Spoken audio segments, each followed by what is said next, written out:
And salmon as well, yeah, perfect. Again, because it is like the old salmon and cress, smoked salmon and cress, egg and cress, yeah, you just substitute that perfect, yeah. I'd say it would you. See, I'm thinking already. It won't take long. Right, guys, so here I've got the leftover vegetables again, which I had. They were chopped up very thin, that were used for the risotto. I just crumbled in the noodles. The noodles don't have to be long, so just crumble them in like that, And we're just putting these at the bottom of the bowl along with the chili-coated seeds. So we'll get a bit of a leg, okay, because again, it's just for the noodle.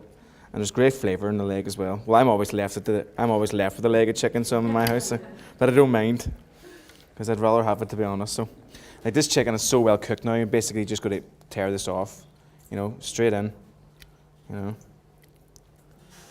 wee bit of. So again, like, picture how healthy this is. Instead, I don't even know is there chicken in a chicken pot noodle. I don't know. No, I would even dread. I would dread to think, like, I don't even want to know. I don't even know why I asked that. So I'm just going to tear this chicken up a wee bit so we can get a wee bite of everything. Okay. Now, just show you quickly about this little contraption here. This is used every single day in the restaurant. Okay. This is just a little spice grinder or coffee grinder. Every day, instead of buying the cracked pepper that you would see a lot of people, we just buy the peppercorns in and we grind them ourselves each day, because the freshness of the peppercorn when you're seasoning the meat is so much more different. So what we're going to do here, and it's so easy, is we're going to make our own little garam masala. Garam masala is like a base of all curries, especially in Indian cuisine. And garam masala just means it's a mixture, normally of five different spices grind together just to create a lovely little spice curry mix. So in this here, I've got some cardamom, which I love cardamom. I travelled in India, so I did for a year, and I'm going back to it this year again. I was fascinated by especially the garam, because every region of India's got their own different style and different flavour of garam masala. And way up the north in the Punjab, I loved it, especially loved it to my own taste, because very high in cardamom, very high in clove, and then the mustard seeds, but not as much tomato and coconut, used in a curry. So the curries are actually very, very good for you as well, because again, it's spices and stocks and getting the most out of your spices again, it's an art when you actually see it. I'm just going to put in a wee bit of garlic in here, okay, not too much because it's only for one. Well, I like garlic, so I'll put it all in. A few fennel seeds. These little boys now, be careful, these dried chilies. I do love food very spicy, but again, if you've ever chilies that are in the fridge and think are going off, leave them in the windowsill, guys, and they will just dry out naturally for you. And they're a great little product used in stews and stir fries and stuff like that as well. So I'm just going to put in two. These are hot, and a few wee mustard seeds. Again, these are things that stay in the cupboard and will last for years. Okay, they'll not be as fresh as the day I got them, but they're great then because we're blending them and toasting these. We're going to make our own spice mix, and then some. I didn't have no cumin seeds with me, so I just got some ground cumin. So, and that's it, and then a wee bit of clove. Okay, so that's basically it. That's our spice mix made. So, in it goes, and then, I'll just save that.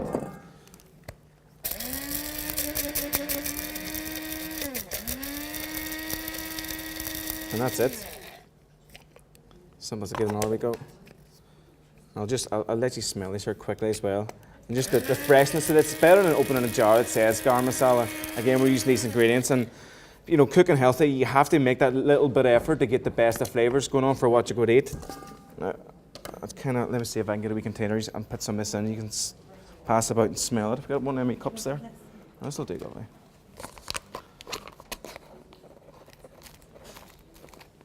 Yeah, you just pass that about. You see the freshness you get already. It just blows you away, and I bet you money this is better than a pot noodle, guarantee it. Okay, so I'm just putting a pinch in here, maybe a couple of pinches, because it's so nice. See, you get that, just blows you away. And that's just, again, because it's just been freshly grounded, Fresh is best, no matter what, we always say that, but. So, there we go, we got our noodles, and then instead of boiling the kettle, and what you do is you normally rip off the lid and for your sauce. We've got a lovely chicken broth, which we have on already, so it's going to feed a load of people. We have a wee risotto on the go, which I must add more stock to now. Okay, so that's cooking away lovely. I'm actually really hungry here, so I'm going to just, again, this is lovely hot stock. We're going to pour that over the noodles. Let's hope this works. I would love the stock to be at a good boil, but I think it'll work. Okay, so we're just covering the noodles now. Okay, another wee bit. And then if you had cling film, I don't think I brought any cling film, but I'm just going to put something on top of this. And I'll find something now. I'm not going to put on top of this. Yep, there we go. So I'll just put this down here, like that. So that's basically the heat now of those, of the stock is going to cook that noodles. Again, you have to wait for a pot noodle, but 2 or 3 minutes, I don't know. So we'll give this 2 or 3 minutes and then we'll taste that and see how that works as well. So, that's the pot noodle done. The risotto's looking really well. Can't be that far off. I'm going to just taste this risotto. You want the risotto, the rice, with a bit of bite in it. You don't want it stodgy. You don't want it like semolina or porridge or anything. You still want that a little bit of bite. And at this stage now, I'm going to add the little shoots, the lentil shoots and bean shoots again. Again, it's just getting that, they're lying about. You're getting the nutrients into you, and again, it's the texture. You could add nuts as well. You could add pine nuts to this here, work really, really nice too. But I'm just going to put these in. There'll be a lovely little crunch to the whole dish. And visually as well, like I'm just putting this in now, and this is the first time I've seen this product as well. I'm just looking at that and see if I was to put this risotto in the plate now. Instead, I'm seeing rice. I'm getting little jewels of green and brown and stuff, which is very lovely and autumnal looking as well on the plate, So I'm really looking forward to taste this. Right, the last dish we're going to do is the Caesar salad with the leftover chicken. Now this is, I know if people start thinking of Caesar salads, they start thinking of very high fat dressings and stuff like that, but there's a real simple way you can get around this here, and it's creme fraiche. And creme fraiche kind of came out a while back, but it kind of really hit the mainstream about a year ago or so, and now they can just come up with this like almost zero fat creme fraiche, which still is I use it as a vehicle for getting flavour into it, incorporating it into a dressing, rather than using egg yolks and hideous amounts of olive oil, whisking it in, and having that. This is a lovely alternative to it all. Now, we have the anchovies in this dressing. I know a lot of people aren't big fans of anchovies, but anchovies they're quite good for you as well. Yes, I wouldn't really know that much about the good stuff, but I'm working on it. What's the composition of creme fraiche? Creme fraiche is actually a cheese. It is actually a cheese. When you mean composition, sorry, what do you? The ingredients in it. I'm not quite sure. I think it's almost made like a yogurt, is it? Yeah. Yeah, I think it is. Yeah. So it's milk and cheese. It's a process as much as the culture. Yeah, it's a culture. It's the leftover from the milk and cheese, and then I think that's what it is.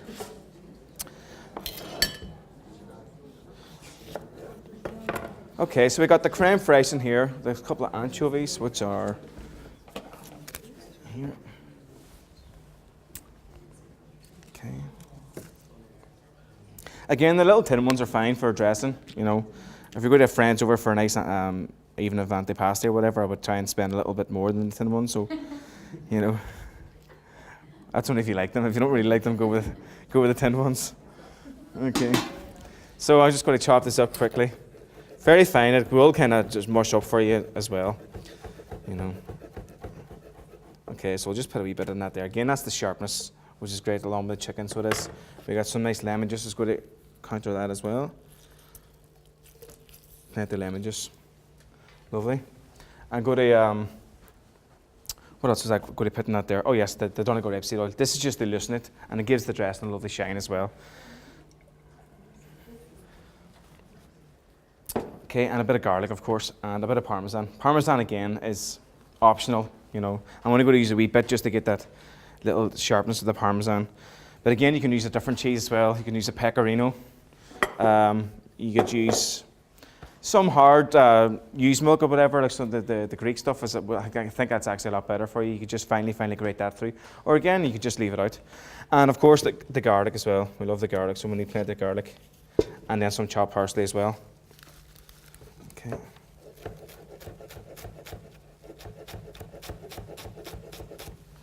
Okay, put in those fine bits. And then these stalks and stuff, whatever's left, just goes in your soup anyway. Just check this risotto. This risotto's nearly ready, believe it or not.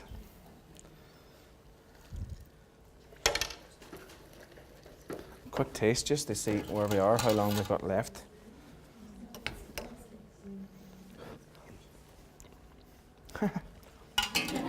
It's actually ready, so it is. Who would have thought that, yeah? Okay. These cookers, by the way, are older than I am, so and they've worked everywhere we've went. They're just the old reliable. I can't believe they're still working.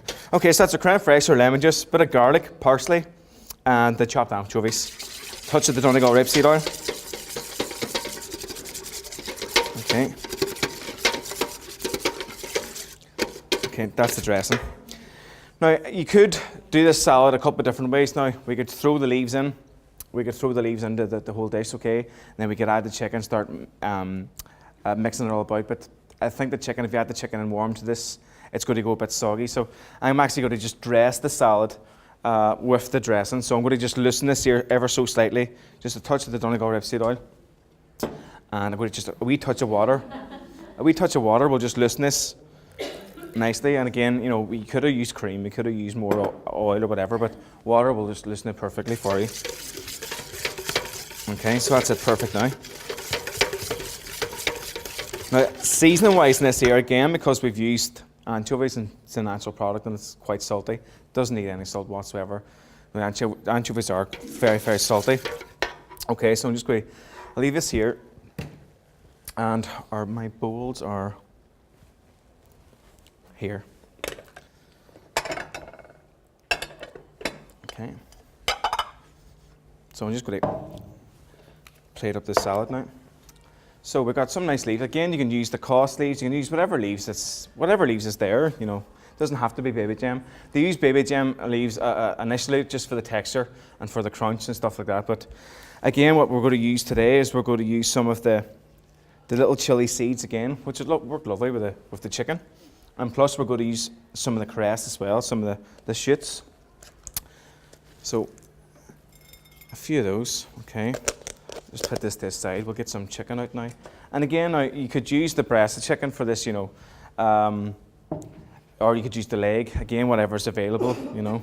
After a roast chicken as well, you know, you could stick the leftovers of a roast chicken in the pot and start the same process as we've done here as well. Now this was quite a big chicken, but you could go kind of chefy and all in this here, and then serve the whole breast like that, you know, on top as well. Nice cut, you know, give it the whole wow factor. But I've also got to use some of this Parma ham as well. Again, I just like it, and I'm not going to cook it. You could use crispy, smoky, streaky bacon and stuff like that and fry that all off. But just for a wee bit of contrast and flavour and texture as well, I'm just going to use some of this here. So I'm just going to fold that through it, just and around like that as well. Okay, I got a nice breast. We'll kind of fan this chicken breast here, so we'll just in the nice even slices. Like this is one breast chicken here, like, and I know for a fact I could get probably 6 salads out of this one breast. So it just shows you how much you could get out of one whole chicken. Instead of buying, you know, people buying the processed chicken, they're buying 4 chicken fillets for, you know, the same price as a whole chicken, and it would break your heart. This is the skin, guys. I shouldn't say this, but I love the chicken skin. But I don't like it in this state here, you know. But you know, under the grill, no butter, no olive oil, you'll still get that caramelization.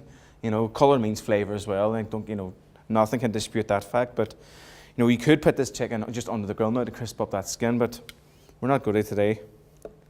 So we're just going to take this off, and you've got lovely succulent chicken.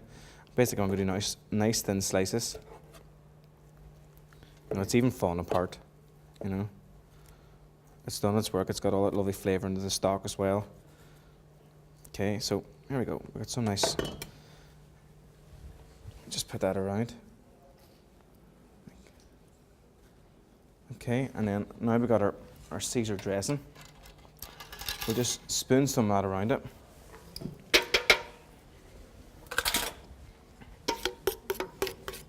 Just we taste. Yeah, perfect. Perfectly seasoned. Doesn't need no more salt, no more lemon juice.